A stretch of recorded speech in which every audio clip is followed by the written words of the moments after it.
So my name is Karen Greenberg. I lived in Philadelphia for about 25 years, and for about 5 years, I worked with an organization in North Philadelphia called One Day at a Time as their director of shelter finance. I've since moved on to work for them as a consultant because there's a piece that I do, and the whole thing is much bigger than I am. What I'm here to talk about today, Lois invited me to speak to the group about the same-day work and pay program, which is a piece that I'm very happy to have been a part of. And first, I'll take you back in time to some of ODOT's earlier work. ODOT has been operating in North Philadelphia for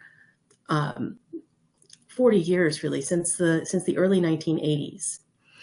And all along, one of the things that they would do is they would say, okay, we've got people who are coming into shelter. And, if you think about the stereotype of the person who's standing on the roadside with a sign that says, we'll work for food. They had people who said, I need to get a few dollars in my pocket so that I can pay my brother back and then I can move back into his apartment. Okay, we're going to find some work for you. We'll give you some money to do the work, and then you can get your life a little bit back on track. That had been going on for a very long time, informally. And over the last, I'd say, 5 years, there was a little bit of talk before COVID, but that was a major disruption. And so in the fall of, I want to say 2021, the city dedicated some funding through the Pennsylvania Horticultural Society to do cleanups on a same-day work and pay basis. And what this means is that people who are unemployed can show up and work for the day, and they will get paid $100 for their work the same day that they complete the work. It's usually cleanup work on sort of vacant lots or along neighborhood streets. And so to the extent that sometimes you do have community pushback saying, hold on, why are you bringing people into our neighborhood? Well, they're cleaning up the neighborhood. Your neighborhood is going to be better because this program is operating in your neighborhood. And it winds up being a little bit of a win-win that way. So who participates? It is limited to people who are currently unemployed. We try to make sure that if somebody is employed and looking to pick up a few extra shifts, they're not necessarily the target participant. They would be somebody who we would say, look, you've got a job, you are in a position to think about getting a better job. Let's see if we can help you find a more sustainable solution than just coming and doing this for the day. The barriers to entry, we keep them very low. The requirement is just that people have their I-9 documentation, which is effectively a social security card and a driver's license or a city ID. That's not the exhaustive list of what's acceptable, but a lot of the time, if we have people who come in who don't have documentation, one of the first things that the social workers help them get is a social security card, which is proof that they can work legally. And then one of the next things will be some kind of proof of identity, which is the other piece that you need to fulfill the I-9 requirements. So typically it's if somebody has come in off the street, they may already have those documents, but if they don't, they'll have them fairly quickly. And it's a very normal thing for people to get sort of early in the process of getting back on their feet. We don't screen for any kind of drug use. We don't ask about any kind of background. It's if you are able to show up and if you are willing to work, you will get work and you will get paid. Are there any questions so far? I just figure I should stop and check once in a while. Okay, so one of the things that started when it first started was we advertised it, and people thought it sounded too good to be true. Which you think, okay, $100. how far is that going to get you? Well, it'll get you very far if you really don't know where your next $100 is coming from. And as the program gained more traction and as it became more well known, at this point now, we routinely have waiting lists for participation, because we'll have a cohort of 20 for a given day, and we'll have 20 people who are ready to go, and we'll have 5 more people who have come in and said, look, I'd like to do this. If somebody doesn't show up, can I participate? We then, we'll let them participate the next time, because there is a limit on the number of times we let people participate. But that, I think, speaks to both the need and the effectiveness of it, because you're not going to see advertisements. It's largely word of mouth, and it's also communication through sort of the social service networks. If somebody comes in, they're looking for a resource of some sort. If they're looking for a job, if they're interested in working, this is one of the things that will be put out there as an option for them. So what actually happens on a work day? I will speak just to what ODAT does, but it is similar across other organizations as well. Participants are informed that we have their phone numbers. We call them to say, hey, this is where you need to be at 8 o'clock in the morning on your work day.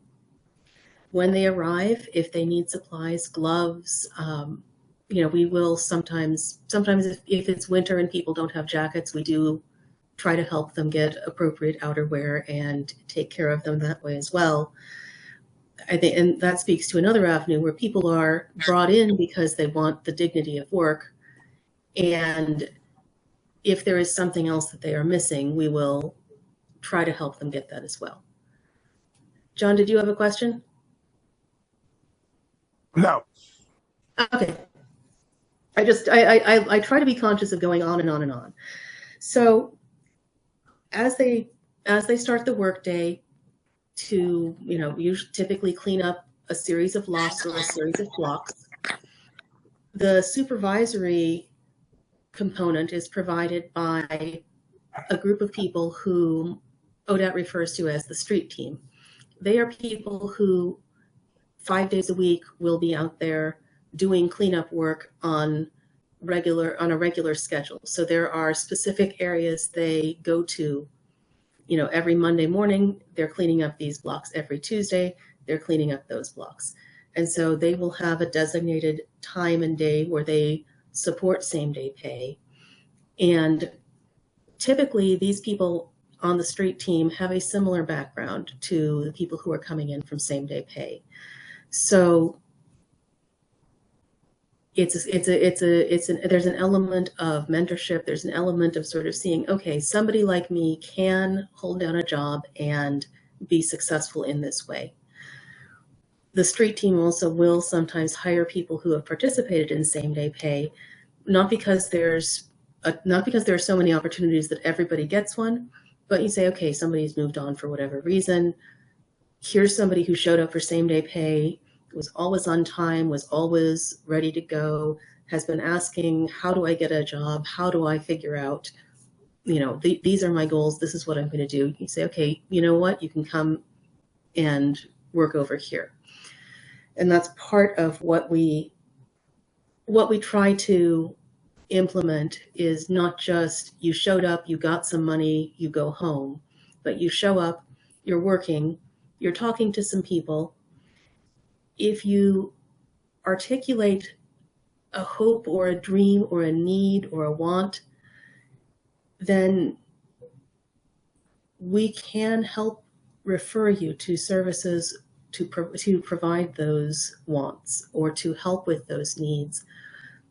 Not everybody is interested, but if somebody is trying to find an avenue into getting help for whatever their problem is, this is an avenue that I think people find to be accessible in ways that sometimes going into a government office isn't. And it's also, I think, very powerful to see the people who are working full-time, who have had experience with homelessness, addiction, incarceration. And one other thing that we will do over the course of the day is we make sure that people get a meal. That's not something that you necessarily think of. It's not something that we advertise, but it's part of the workday. Is okay, you're stopping, you're going to have a break for lunch, and you're going to eat some lunch. And so you think about it as it's maybe just one day that week that that person sort of has everything set up for themselves, but it's a window into what the opportunity could look like if you're able to move forward and figure out how to develop a more sustainable plan for your life than whatever it is that you had been doing. So one of the questions that that people will have is, does this work? What does this accomplish besides just putting money in someone's pocket? What happens next? And I think that it's important, and it's also challenging to define the goals, because there's definitely the long-term goal of saying we'd like to make sure that everybody who comes in the door is either getting the help they need or moving towards economic stability. Realistically, the resources aren't there to cover all of that. But I think that the I-9 documentation is a very simple example. We know that everybody who comes in for same-day pay can legally work in the United States. And everybody who comes through will be told that, hey, these are the documents you need. If you want to go into someplace that has a help wanted sign in the window, bring these 2 documents. And that shows that you are legal to work. And if they say, well, do you have your documents? Do you have something? You say, well, here are documents I have that say I can work. Everybody walks out the door knowing that maybe there are other reasons they wouldn't get a job, but they can legally work and they can prove that they can legally work. And so if somebody was like, well, I don't want to go get a job at Target, they'll just send me away. Well, you might run across somebody who is rude to you. You might run across somebody who doesn't want to talk to you for whatever reason, but you should go in there knowing that you're qualified to work in the United States. And if the first place says no, it's not because you don't have the documents you need. You can go and get a job. Another way that we think about it, because where ODOT operates in North Philadelphia, there are a number of employees who do outreach to people who are, the guy on the corner who's standing outside of a store, doesn't really have anywhere to go. You can't really quantify what happens with the guy on the corner. Maybe he just stands on the corner all day, but if he says, yeah, I'm looking to make a few bucks, this person now has a choice to do that in a legitimate legal way that helps his community. And if he's standing on the corner thinking, I don't know how I'm going to figure it out, my girlfriend needs diapers for the baby, it's Mother's Day coming up and I want to get something for my mom, where am I going to find money for this? What am I going to do?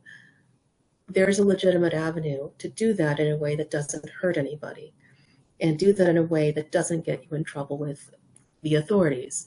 So, our thinking is that there are a number of situations where maybe only a few people who participate in same-day pay would really be at risk to commit a nuisance crime or hold up a store to get the $100 from the till. But when you think about the fact that holding up the store to get $100 from the till is not just about the $100, it's also about the trauma that is inflicted on the store owner, the danger that the people in the neighborhood perceive because of crime, the resources it takes for the police to respond and monitor. If you say, even, one small percentage, we're really at risk to do that. Well, if we take that chance away, if we prevent that from happening, that's absolutely worth doing. And And I think the other thing to say when you say, does it work? How many of these people are in jobs long term? We've done a little bit of sort of number crunching just based on what we see at ODOT and what we know of people who sort of remain on our radar. And what I noticed was over time, you'd see about a third of the people who did same day pay would be in a regularly scheduled part-time or sometimes full-time job later on down the line, 3-6 months down the line. Now, that, the stability is something where I haven't been able to measure that. This is more, I'll do like a point in time count saying, okay, where are these people at this point in time? Where are people at that point in time? But I think that's a very hopeful statistic because that's not with robust follow-up. That's with the information that's readily available. I think if we followed up, we'd know more. But I think the 33%, if you go with the idea, these are not people who would necessarily be out there looking for jobs. And if a third of them are earning income beyond same day pay on some level, that's a win.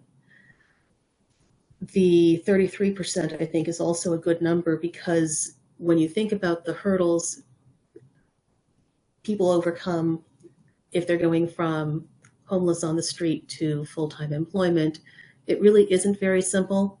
And there are a lot of steps that somebody might need to take. So that's where you say, well, 33%, that doesn't sound like a lot, but it's a number that I'm very proud of. And it's a number that makes me very hopeful. So any questions right now that people want to join in with? Yes, you said there's a limited number of days that people can work with you. What is that number? So this actually goes back to some of the origins for different organizations that were doing things. It's 5 times, and that is only because there were some pilot programs where the way they operated was to keep the participants' income under IRS reportable levels. So if they paid someone $600, it would be reportable as either an independent contractor, or if they were classified as an employee, obviously that would be also reportable. But that it was, $500. If we limit people to 5 times, we know that we're not going to run into some kind of situation where we should have issued a ton of W-9s. And that's a piece that I think it would be interesting to revisit, to say, okay, how many times, how do we sort of parse this out? Because for some people, one time of same day pay are like, wait a minute, I can get a job. Tell me what to do next. And some people are just not ready for that. And there's no reason that they need to be ready within 5 instances, other than this is just sort of how it was originally set up. The other limit we have is straight up funding, because it's a certain number of participants per month. And if you do more than that, you don't get paid more. You have to come up with the funding yourself. And that's where, so, to date, what we've done is we've said, okay, it's this many per month. We're going to, 20 this week, 25 that week, 25 that week, 20 that week. And that's what we have for the month. So those are the 2 limits that exist right now. Now, the funding itself, that comes from Philadelphia government, or does it come? Yes, it's the city funds the Philadelphia Horticultural Society, which is why there are a lot of empty lot cleanups. Oh, look at that. Okay, I didn't Yes. connect that. Ah, Yes. oh, that's wonderful. Now, Yeah. At Arch Street, where we help out with feeding programs at Yes. at the Old First Church.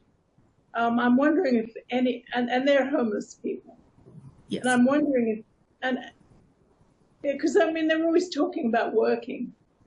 Yeah. And they don't have homes. And I'm wondering, I guess that's got to be part of your people. Yes. Yeah. Yes, that's one where I do not operate on the social services side, so I would not know specifically where the outreach is happening.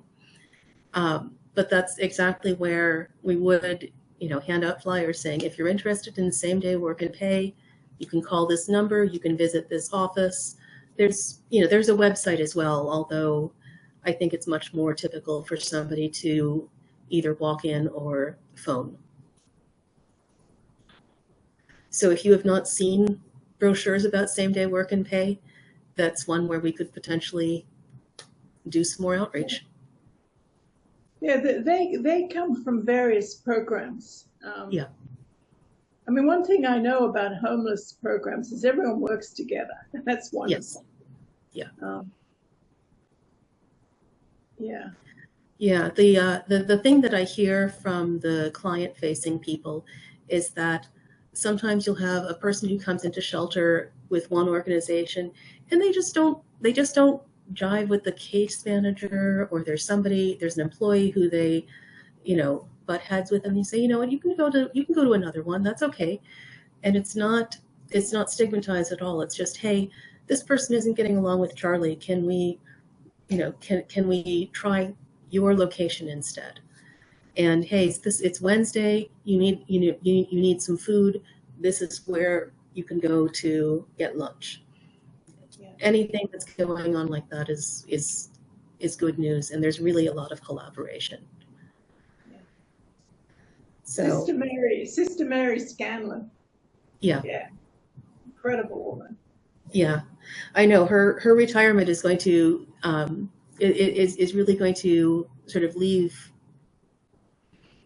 not a vacuum, but just it's going to be she's going to be missed, and there are going to be other people who sort of come into prominence and other ideas which come up. So I'm excited to see that, because I think there are a lot of good ideas and a lot of good people who may have an opportunity to step up now. So Did I hear that'll be somebody say that? Did I hear somebody say that Sister Mary was retiring? yeah, Oh, yeah. Oh, okay. I did work for her, Project Home, with the Yeah. outreach teams. She Yeah. was very good to work for. Yes. yeah, yeah, and her attitude, I think, really did inform a lot of how Philadelphia approaches people who are unhoused, which is wonderful. All right. Any other questions before I go on to Yes, you the mentioned next? that you give phone calls to people. How do homeless people who are sleeping on the corner get a phone call? Well, it's a lot of them actually do have phones, believe it or not. Sometimes it is a question of they come into shelter, and because same day pay does not operate every day, it's usually once a week. So if somebody is coming into shelter signing up for same day pay, often there will be, a 10 to 14 day lag until they're able to participate. And so if somebody doesn't have a phone, they'll call the shelter. And then also getting a phone is one of the things that is a priority for case managers to help people with if they are coming in off the streets. Um, there are programs which provide low cost, just very basic phones. You're not getting an iPhone, but you're getting a device which you can use to make phone calls and, to schedule appointments and keep in touch with people. So Medicaid gives them free. yeah, it depends on what somebody's eligible for. The other thing that you do run into is people who they've gotten their phone from source number one, they've gotten their resource from source number one, and they're not eligible for another 6 months because they lost it or something happened. So you may have to try a few avenues to help someone in the moment, but yeah. All right, any other questions right now? Okay, so the next thing that I talk about is what's really difficult about the program. I'd say one thing is that is difficult, we already touched on, was the participation limits, because that's just sort of a relic of when it was a pilot program. And it's very difficult knowing that there are probably people who would benefit from having a little bit more open-ended opportunity and a little bit more of a professional evaluation of what are you ready to do next. Because from my thinking, if same-day pay is something that someone needs to do for 3 to 6 months while they're getting clean, that's okay. It's funny. One of the supervisors, we sort of said, okay, do you have problems with people showing up under the influence? Because you figure that may happen. And the question was, okay, are you trying to deal with people who are disruptive? Is this something where we should get you a little bit more support somehow? And he said, well, I mean, as long as they're not drunk, because the people who are drunk sometimes get a little belligerent. But the people who have been smoking weed, they're okay. They may be like a little laid back, but they're okay. And you think, well, okay. It's not how I would go to work, but that willingness to meet people where they are is something where you say, okay, if somebody's still using, but they get themselves together for that day, and they're really 90 days out from being able to think about really holding down a job, is this something that we could have in place as a way to have someone be at a point where they're 90 days sober and they're ready for a job, as opposed to they worked for 5 days in there and it was kind of broken up by stuff, and one time they didn't show up because they forgot. I'd like to be able to do that. That's one of the things that's difficult, and it's not on the immediate horizon, but it's one of the things as we think about what programs to develop, it's one of the things that I'd like to see happen. Another thing that was sort of a challenge is that it's another thing that we touched on, saying, okay, do people actually have a phone? You're often dealing with people who don't have the same resources and knowledge base that a company would assume an employee has. The example that I give is when I was setting up the payroll system for same-day pay, the representative from the payroll company said, oh, you can just have employees onboard themselves. It's no work for you.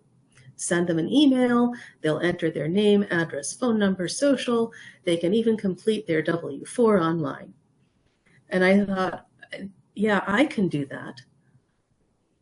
That's not who we're working with here. We're working with people who are probably not going to have a computer. They might be able to do it on their phone, but maybe not. And even if they do, even if they do have that technical resource, if somebody is coming out of incarceration and they never held a legal job before they came in, which is entirely feasible, how are they going to know that they need to do this? They're going to get an email saying, please complete your onboarding form. And they're going to say, what? I'm not onboarding anywhere. I'm going to work. Or they'll go into it and it'll say, enter your social security number. They'll say, well, am I sure? No, I don't just give out my social security number. That's how people run things over on you. So there's an assumption sometimes that people will know how to do things, that they really do need someone to teach them or to help them do. And that does create a fairly high administrative or supervisory burden, which is its own challenge, not because the work is so hard, but because there's definitely a bias against programs having a high administrative burden. I think that you could probably characterize some of it as providing services and educating individuals, especially if you're talking about how do you complete your W-4. That's something where people need to be educated. The employer does not do that for them. So you say, okay, we need to have a social worker who helps people complete their W-4s. And then that's program operations, not overhead. But that's one where until you reach a point where you can hire that person, it's a little difficult to figure out how to make it all work. The supervisory piece is also a challenge. I I told the story about the supervisor who was comfortable dealing with people who were under the influence. Not everyone is, and you do have people who show up and really need a lot of guidance. You do occasionally have somebody show up who doesn't really want to work, and sometimes you say, you know what, you're not here to work. You can go home. You don't have to stay. You can come back another time. And the other thing that I think is a real challenge is, in order to analyze success and really think about how are we succeeding and where is the next good step to put in that would be really effective in helping people, that's one where I'm not sure the data exists, and I'm sure that we have some of it that we could capture and analyze, but especially when people may move on to a different shelter, a different job, it's hard to know. So those are some of the things that are challenging about it.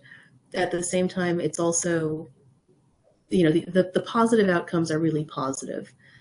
And that's where I think when we talk about what are the benefits, we already talked about the community cleanup, the nuisance crime deterrent, and the avenue to longer term success and stability, where it's an open door.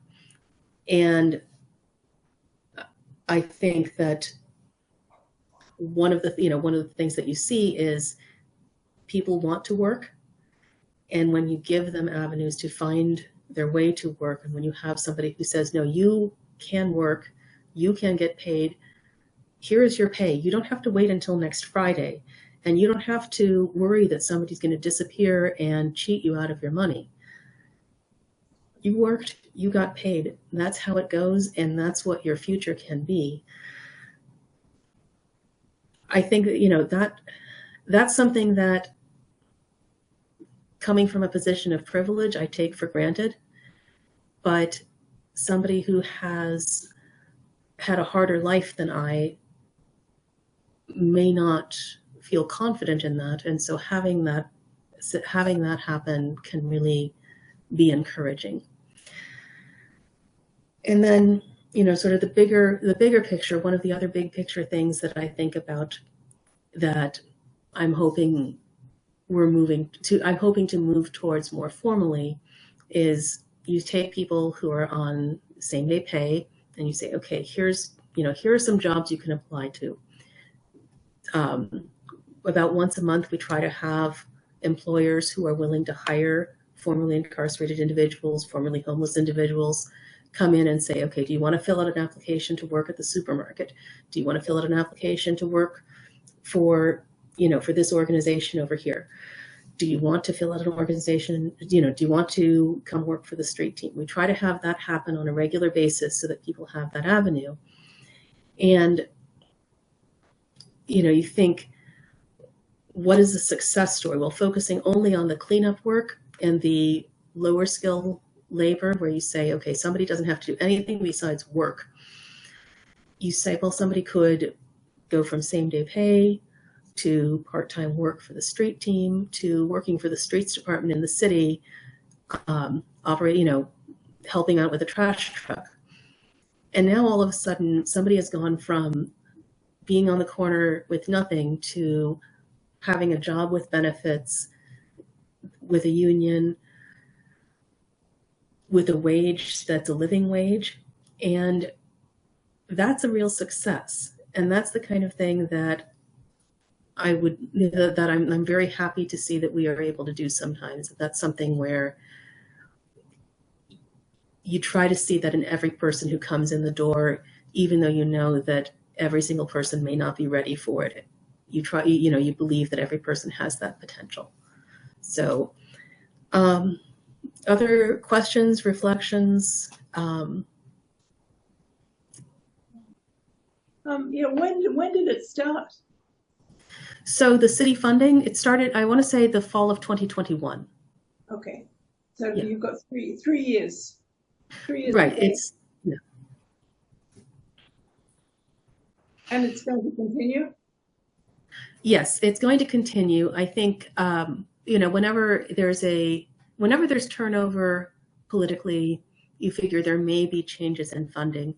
But I think that the new mayor very much wants to address some of the nuisance issues, which, again, it's cleaning up the streets and also taking people who are on the streets and trying to help them do something that's constructive in the community rather than, setting up their cardboard boxes and making people feel that the community is not someplace where business can happen, where they can go for a walk with their kids. I think she's very attuned to that, and I have no reason to believe that she wouldn't continue. Now, in 3 years, is it increasing? It has increased. I think that it's also some of what I think is, some different organizations have different difficulties. And I think that one of the things ODAT does well is work with the human beings who come in. That you can have, you think about like a community development corp where they want to have some neighborhood cleanup. There's not always there's not always the staffing to say, okay, we're going to bring in 10 people to clean up. If you've got a CDC that has an executive director and nobody else, that's a very tough thing for that person to manage.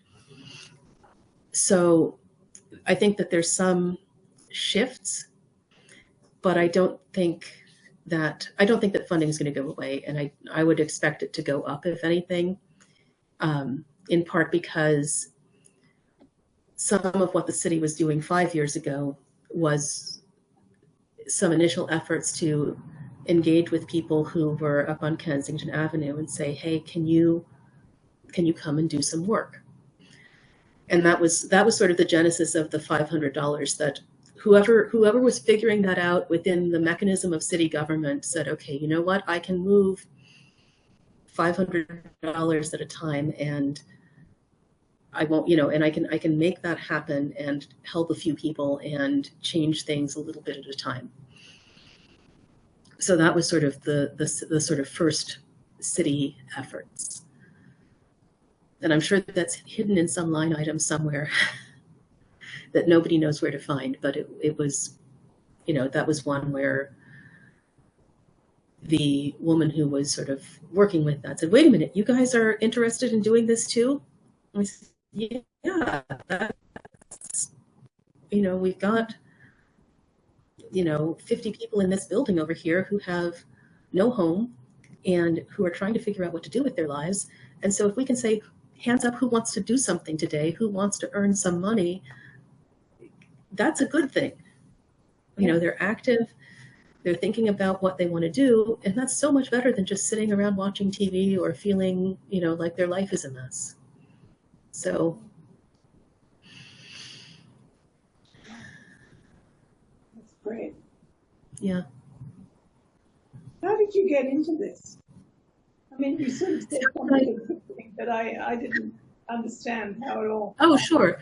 So, yeah, this is one where I was working with ODAT in North Philly, and this was a little piece that was happening on the side. There would be a few $100s going out here and there for community cleanups, and that was fine. And as the project became bigger and as it became real, it was going through the city. ODAT was one of the partners they wanted to work with, and I was the person who was doing the finances. So I was the person responsible for figuring out, how do we implement this? Because you can't just say, okay, here's a bunch of cash and let's just, throw it all out there. You have to have a system you have to build a system. As far as how I got involved with One Day at a Time in the first place, we have lived up in Fairmount for most of the time we've been here in Philadelphia. And we had heard about the organization through a friend of a friend. And what we heard, the reputation that ODOT had was they have some very direct avenues to help. And so if you go there and say, I'd like to help out with something, it's very direct. I think that the first thing we did with them was their Thanksgiving dinner, which is it's a community event, but it's based out of in their shelter. So everybody who's in shelter needs a Thanksgiving dinner. They know that there are going to be people in the community who also need a Thanksgiving dinner. And so they'll bring in some volunteers to assist, and that's where we would come in and help out. And rather than put up a poster saying, "Oh, come here if you don't have food," they'll put out the word that, hey, we're doing our Thanksgiving again this year. We're going to be doing Thanksgiving this year. And they'll literally go around and knock on doors and make sure that people have food for Thanksgiving. Wow. Yeah. And that, again, some of that is community relations, because if you think, do you want to have a homeless shelter on your block? NIMBYism kicks in. Do I really want that? What's going to happen? What kind of behaviors am I going to see? What kind of people are going to be coming in? Is it going to be disruptive? But if you say, okay, there's a shelter on the block, but part of what we do as a shelter is we check on the community around the shelter and try to make sure that if you're missing something, if you're looking for something, if you have somebody who is in need, let us know.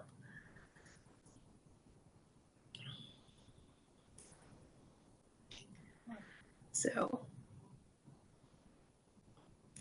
other questions? Are there any organizations besides the street department that you help people get jobs with? That's one of the pieces where it becomes kind of diffuse, because not all participants are in ODAT's shelters. And so it's really easy to lose track. And that's a piece where it's been a little scattershot. The Brown's ShopRite, that group of grocery stores has been very open to hiring people to bring in. We also have people who move into positions where they're doing some very, sort of peer support work in homeless shelters and peer support work with addiction counseling, not professional counseling work, but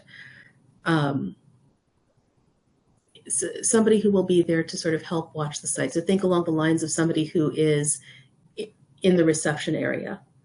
They may not be an administrative assistant, but they're there to greet people and talk to people while they wait and say, okay, you're coming in for help. I've been there.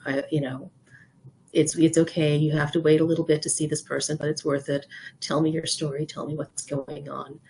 And those are not high wage jobs, but they are largely city jobs.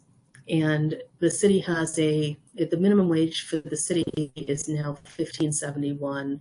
It's designed to be a living wage. If it's a part-time job, obviously it's not a living wage, but those are some of the most frequent things that people move into. And do you have jobs for people who are not physically capable of cleanup? That is one of the other things I want to work on. The thing that we've been talking about is some of the interior cleaning is much lighter, and also support with catering type work. So we're selling tables for a large event. But that's one of the things that I think is a real hardship for a lot of people because the PHS focus really is on beautification outdoors. And that's hard and heavy work. It's not for everyone. Yes. Hi, I had a question during the mayoral build-up for the campaign. There was a fair amount of attention on Jeff Brown and his ShopRite operations, yes, and where he has hired, or at least the way it was put, is that he made an effort to hire many inner city employees. So I just wondered if that is something that if that is a possible option or something that you've actually pursued. Yes. Yes. Yeah. Brown's ShopRite will hire people coming out of our shelters and coming out of same day pay. They're very receptive. And that's one where I think, you always hear the headline from the person at the top, but what I've heard from the store managers is that, yeah, go ahead and bring someone by. We'll talk to them. And I think there's always a little bit of hesitation when you say, okay, somebody who has a rough background, what am I getting into? But that's where I think, part of what I'm talking about, where we say, okay, is limiting someone to 5 same-day pay instances really constructive?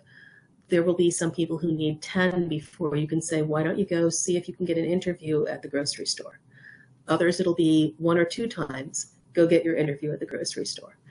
So that's one where there's a little bit of support that people will need to make that transition. But that's something that anytime I have heard of staff checking in with one of the Brown's ShopRite managers, it's the managers. It's not like they're calling Jeff Brown or telling us that loss. They say, hey, would it be okay to send someone? The answer is yes. Now, they may not get the job if they show up late, if they show up, and curse someone out, but yes, you can send someone up to us. Sounds good. So, yeah. All right, other questions? Yeah. Where are you now? You said you're not in Philadelphia anymore? Oh, no, I am in Philadelphia. I am no longer employed with ODOT. I work as a consultant with them. I see. Okay. I wish I were in Puerto Rico. Come visit. So many Yes. people show up there. You wouldn't believe it. Yeah. So, Every yeah. day I walk down the street Yeah. and someone's talking about Philadelphia. Yeah. That's great. It's great the work you're doing. They had a 40th anniversary gathering at the Old First Church. I suppose it's 2 years ago. And the pastor, who was the first woman pastor of the church, she explained how everything started in 1984, when suddenly all these men were out in the streets. And from what I understand, a whole lot of churches they immediately reacted, and they immediately decided they needed to put something in place. And everything sort of sprang from there. I don't know when Mary Scanlon was involved, probably before everyone else, I imagine. I mean, she always had a finger on the pulse. But yeah, that was, so they've been doing that work then since 1984. And in November, they moved a building over so that they could start building their affordable housing. And I believe that's pretty much underway at the moment. So so much is going on, which is really, really great. Yeah. But I remember in 1987, I started, there was a breakfast program in Camden, St. Paul's in Camden. And we would see people walk over the bridge from Philadelphia for the breakfast program. Yeah. And the homeless people, they were all Vietnam veterans. That was in Yeah. 1984, and that's not so anymore because they died. You can only be in the street for so long. Yeah. So Yeah. I imagine you're seeing that too, that the population just keeps changing quite dramatically. It does. It does. And I think one of the challenges, this is more with the homeless population than with same day pay, that that you see more mental health issues. That may be something that was there a long time ago, but it was just thought about very differently. So I'm not sure the incidence is necessarily greater, but the awareness and the approach is different than it would have been 40 years ago and even 20 years ago. The other thing that is that feels like it's constantly changing is when people are using substances, what they're using and what effect it has can be, there's an older person I spoke to who, his take on marijuana was, it's a lot stronger now than it used to be. And I don't, I can't go back in time and judge that, but that's where what we see is, okay, now everything has fentanyl in it. Now everything has tranq in it. And the people who are struggling with addiction are going to take whatever is there. And that's a piece which I think is tremendously challenging, because what you're putting into your body is going to affect you, and it's going to affect what you need in order to deal with the consequences of your addiction. So that's a piece where it's a struggle, because what was needed 10 years ago is not what's needed now. And it's less, the same day people tend to be a little bit farther in their recovery journey, but somebody who's on the street may be just taking all kinds of things that have just a terrible effect. You're muted. So, John, you're muted. Hi, I have a question. okay. When I worked with the homeless Yes. population, one of the problems was mental health and substance abuse, of course, double whammy. Yeah. One of the problems we've had is if we could get somebody into a shelter and then they would have to get Medicare and Medicaid, and they haven't had their substances to stop the voices to whatever, and they're jonesing. It took so long for SSRIs to start working on people that were, now I think the medications are acting faster. I'm a person on medication. And have you seen a quicker changeover to actually getting somebody into a long-term situation because of that? Or So that's hard for me to say, because I don't spend a lot of time on the clinical side. okay. My son, the way that things tend to work at ODAT is you will have people who are in shelter and who, we don't put an expiration date on it. And so if it's taking 6 weeks, 12 weeks for somebody to figure out their medications and get stable, that's okay. Okay. And that's, obviously if it's taking you 6 weeks, 12 weeks longer, you have that much more of a horizon before you wind up sort of ready to move on. But Right. It's like, okay, if you need some time if it takes some time to figure this out, you can take some time to figure this out. Okay, so the system does allow for time management, and yes. Correct. There are some facilities that are sort of much tighter, where you say, okay, you've got 30 days here and then you need to move on to something else. But that's one of the things where ODOT tends to be very open to. I think technically the case manager has to say, well, it's a 90-day opportunity for you. It's 90 days of shelter, but I recommend extending this person's stay another 30 days, another 60 days. And that's one where the vibe at ODOT is we will extend the stay if somebody needs to stay. Qualifies. It's just not, yeah, it's not even, you know, definitely if somebody is being disruptive and actively not trying, then the question may be, okay, do you need a more restrictive environment? Do you need more support than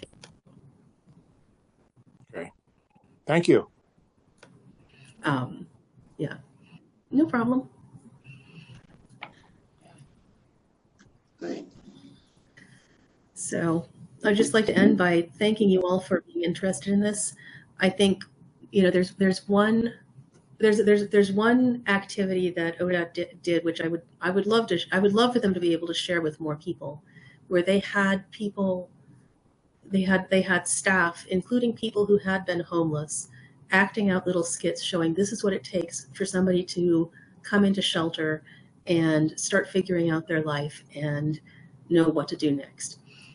And the way they presented it was they said, okay, we're going to have one client who's sort of the model client, like this is somebody who's perfect and who's really easy to deal with, and then one person who's just having a struggle. And so they have, you know, the initial interaction. Hey, how are you? What's your name? My name's Karen. What's your name? Is this, you know, how long have you been hanging out here? And the two things that came out of it were both the joy that people were expressing when they thought about how far they'd come, and also just the intensity of the challenges people have. You know, it's when somebody was the not ideal client, you could see why they were the not ideal client. That you said, hey, do you want to come with me to get some food and shelter? Why should I trust you? And the fact that people care about human beings who are in that situation is really one of the things that makes it possible for everybody who works in that area to keep their spirits up and keep doing, you know, that good but sometimes difficult work. So thank you. Any other questions I'm happy to answer. Any follow-ups I'm happy to. I have one comment. Yeah. I remember working for the outreach teams while I was going to college. And one of the things is your scenario that you presented where the person says, why would I come with you? You know, we would bring food and, you know, blankets and cigarettes even. Yes. Yeah. And gain the support and the trust and hopefully, you know, break down those barriers. So it's a process of breaking down walls. Yes. Yeah.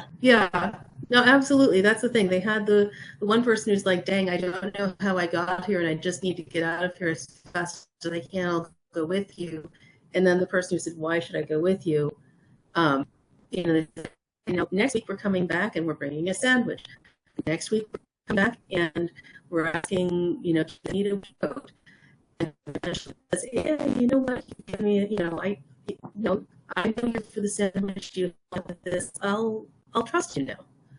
And it's a long process. So yeah, I'm glad to hear that. Some things are just, it's the way human beings are. Yes. And I'm glad that you. Yeah. So, all right. God, I miss those days of doing that. I just miss those days of being active in that atmosphere. So it was very rewarding and very fulfilling. And thank you very much. No, it is. And it's, look, you're welcome. And thank you for the time you spent doing that work too.